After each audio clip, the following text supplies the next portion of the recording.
The Lives of the Saints by Father Alban, Butler, February 26th. St. Alexander, Patriarch of Alexandria, A.D. 326. St. Alexander succeeded St. Achillas in the See of Alexandria in 313. He was a man of apostolic doctrine and life, mild, affable, exceeding charitable to the poor, and full of faith, zeal, and fervor.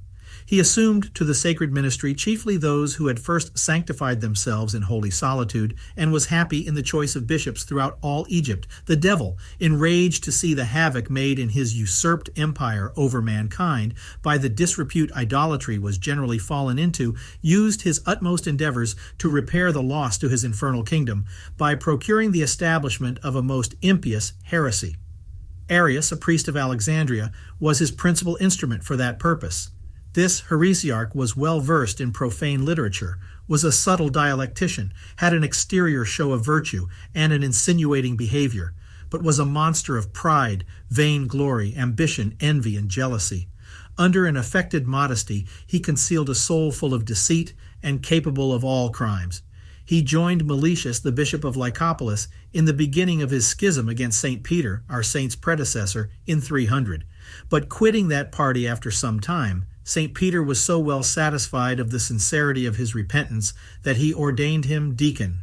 Soon after, Arius discovered his turbulent spirit in accusing his archbishop and raising disturbances in favor of the Meletians. This obliged St. Peter to excommunicate him, nor could he ever be induced to revoke that sentence. But his successor, St. Achillas, upon his repentance, admitted him to his communion, ordained him priest, and made him curate of the church of Bocal, one of the quarters of Alexandria. Giving way to spite and envy, on seeing St. Alexander preferred before him to the See of Alexandria, he became his mortal enemy, and as the saint's life and conduct were irreproachable, all his endeavors to oppose him were leveled at his doctrine, in opposition to which the heresiarch denied the divinity of Christ.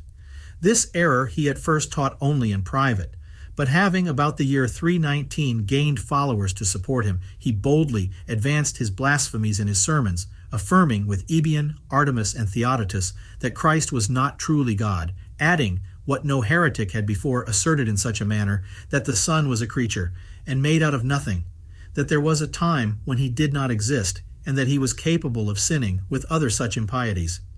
St. Athanasius informs us that he also held that Christ had no other soul than his created divinity or spiritual substance made before the world. Consequently, that it truly suffered on the cross, descended into hell, and rose again from the dead. Arius engaged in his errors 2 other curates of the city, a great many virgins, 12 deacons, 7 priests, and 2 bishops. One Caluthus, another curate of Alexandria, and many others, declaimed loudly against these blasphemies. The heretics were called Arians, and these called the Catholics Caluthians. St. Alexander, who was one of the mildest of men, first made use of soft and gentle methods to recover Arius to the truth, and endeavored to gain him by sweetness and exhortations. Several were offended at his lenity, and Caluthus carried his resentment so far as to commence a schism. But this was soon at an end, and the author of it returned to the Catholic communion. But St. Alexander, finding Arius's party increase, and all his endeavors to reclaim him ineffectual, he summoned him to appear in an assembly of his clergy, where, being found obstinate and incorrigible, he was excommunicated together with his adherents. This sentence of excommunication the saint confirmed soon after, about the end of the year 320, in a council at Alexandria, at the head of near 100 bishops, at which Arius was also present, who, repeating his former blasphemies and adding still more horrible ones, was unanimously condemned by the synod, which loaded him and all his followers with anathemas. Arius lay hid for some time after this in Alexandria, but being discovered, went into Palestine, and found means to gain over to his party Eusebius, bishop of Caesarea, also Theognis of Nice, and Eusebius of Nicomedia, which last was, of all others, his most declared protector, and had great authority with the Emperor Constantine, who resided even at Nicomedia, or rather with his sister Constantia. Yet it is clear from Constantine himself that he was a wicked, proud, ambitious, intriguing man. It is no wonder after his other crimes that he became an heresiarch, and that he should have an ascendant over many weak but well-meaning men on account of his high credit and reputation at court. After several letters that had passed between these two serpents, Arius retired to him at Nicomedia, and there composed his Thalia, a poem stuffed with his own praises and his impious heresies. Alexander wrote to the Pope, St. Sylvester, and in a circular letter to the other bishops of the Church, giving them an account of Arius's heresy and condemnation. Arius, Eusebius, and many others wrote to our saint, begging that he would take off his censures. The Emperor Constantine also exhorted him by letter to a reconciliation with Arius, and sent it by the great Osius to Alexandria, with express orders to procure information of the state of the affair. The deputy returned to the emperor better informed of the heresiarch's impiety and malice, and the zeal, virtue, and prudence of St. Alexander, and having given him a just and faithful account of the matter, convinced him of the necessity of a general council, as the only remedy adequate to the growing evil, and capable of restoring peace to the Church. St. Alexander had already sent him the same advice in several letters. That prince, accordingly, by letters of respect, invited the bishops to Nice in Bithynia and defrayed their expenses. They assembled in the imperial palace of Nice on the 19th of June in 325, being 318 in number, the most illustrious prelates of the Church, among whom were many glorious confessors of the faith. The principal were our saint, St. Eustathius, patriarch of Antioch, St. Macarius of Jerusalem, Sicilian, archbishop of Carthage, St. Paphnutius, St. Potamon, St. Paul of Neo-Caesarea, St. James of Nisibis, and St. Sylvester could not come in person, by reason of his great age, but he sent his legates, who presided in his name.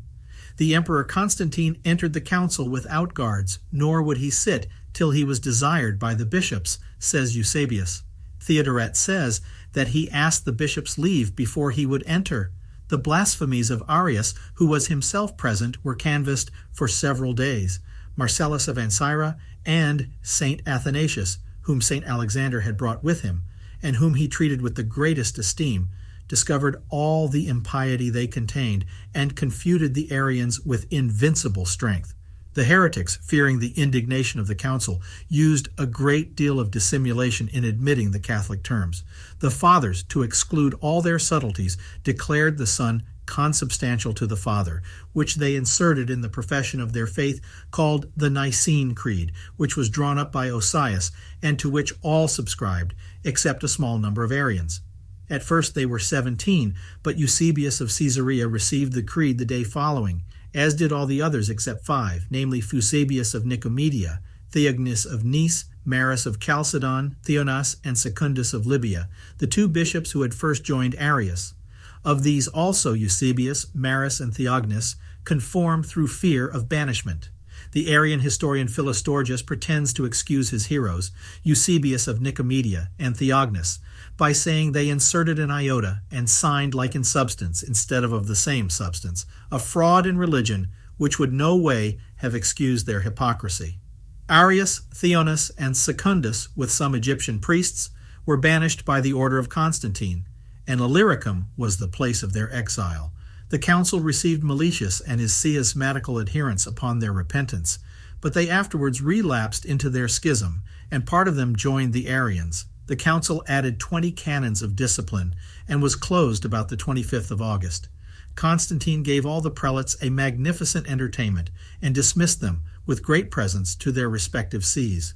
St. Alexander, after this triumph of the faith, returned to Alexandria, where, after having recommended St. Athanasius for his successor, he died in 326, on the 26th of February, on which day he is mentioned in the Roman Martyrology.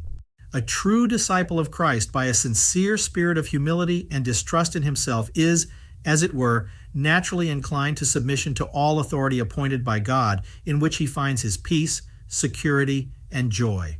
This happy disposition of his soul is his secure fence against the illusions of self-sufficiency and blind pride, which easily betrays men into the most fatal errors.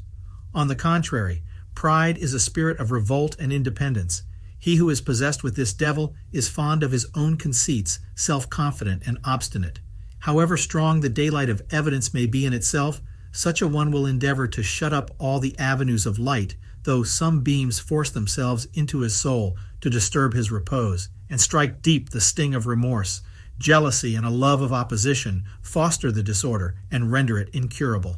This is the true portraiture of Arius and other heresiarchs and firebrands of the universe. Can we sufficiently detest jealousy and pride, the fatal source of so great evils? Do we not discover by fatal symptoms that we ourselves harbor this monster in our breasts?